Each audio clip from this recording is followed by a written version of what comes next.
Peak eruption through the fog. The seismogram which picks up the tremors inside the earth for rising magma, and the magma which contains volatiles, and they burst, and the explosion creates these patterns on the paper, is actually achieved. Volcano is on the peak of the eruption according to the seismograph.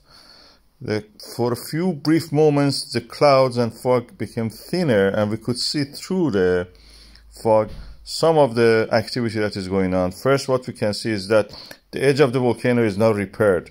That means there is not much over spillage to actually repair and cover up, or over plaster, as we may call it, over lava it, the edges which are now broken in several places. So that is something that is we can see.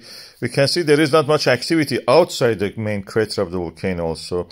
We don't see any stream of lava coming out. So any activity must be invisible inside the lava tubes. Volcano is very tall now. Remember, over spillage needs a lot of pressure to rise the magma, and that's heavy.